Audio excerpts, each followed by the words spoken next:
আসসালামু আলাইকুম ওরহমতুল্লাহ। সূর্য প্রতিদিনই ঘুরে না, সূর্য পূর্ব দিকে উঠে পশ্চিম দিকে অস্ত যায় এবং পৃথিবীর যেখানে এখন গুটগুটে অন্ধকার সেখানেও কিন্তু কিছুক্ষণ পরে আবার সূর্য উঠে যাবে। এবং আমরা একটা জিনিস জানি, সূর্য ওঠার আগেই অন্ধকারটা খুব বেশি তীব্র হয়।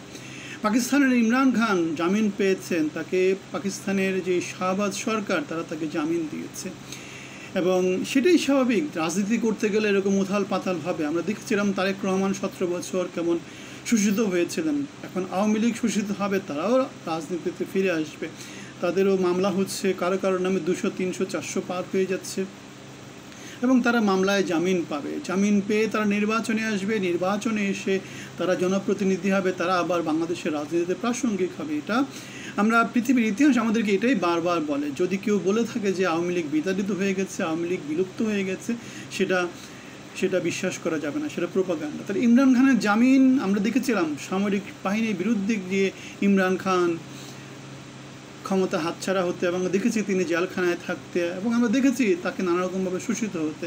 তিনি যদিও পাকিস্তানের সবচেয়ে জনপ্রিয় রাজনৈতিক দলের নেতা। সুতরাং বাংলাদেশের ক্ষেত্রে আওয়ামী লীগ সরকারের ক্ষেত্রে কী হবে সেটা এই মুহূর্তে বলা যাচ্ছে না। এখন তাদের ভাটা চলতেছে, কিন্তু জোয়ার আসবে, জোয়ার আসতেই হবে, কেন সারা পৃথিবীর ইতিহাস আমাদেরকে সেটাই বলে।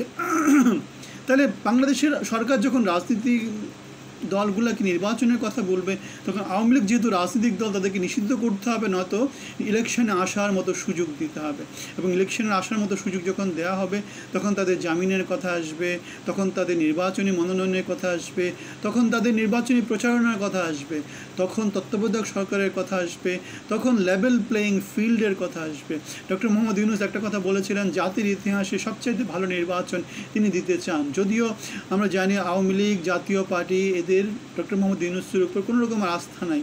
সুতরাং ডক্টর মোহাম্মদ ইউনূস যদি নিরপেক্ষ না হতে পারে এবং জাতীয় পার্টি এবং আওয়ামী লীগ যদি নির্বাচনে না আসে, বাংলাদেশের নির্বাচন প্রশ্নবিদ্ধ থেকে যাবে। এবং সেই প্রশ্নবিদ্ধ নির্বাচন আমি জানি না আন্তর্জাতিক যে সারা পৃথিবীর যে দেশগুলো আছে তারা সেটা কীভাবে দেখবে।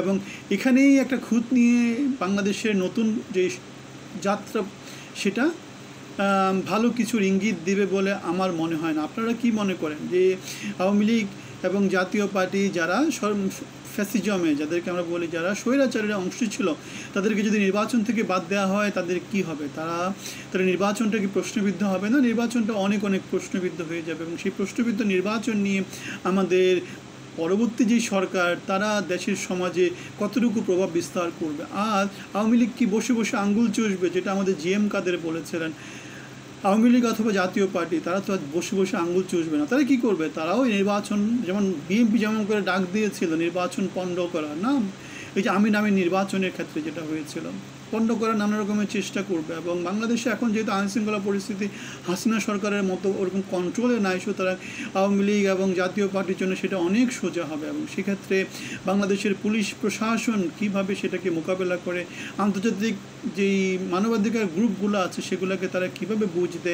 সুতরাং সব দিক বিবেচনা করে আমাদের কাছে যেটা মনে হয় সেটা হচ্ছে আওয়ামী লীগ এর নেতা নেত্রীরা জামিন পাবে, আওয়ামী লীগ নির্বাচনে আসবে এবং একটা তত্ত্বাবধায়ক ব্যবস্থা বাংলাদেশে চালু হবে এবং মেঘ দেখে কেউ করিস নে বয়, আড়ালে তার সূর্য আসে, সেই জিনিসটা আবার নতুন করে প্রমাণিত হবে।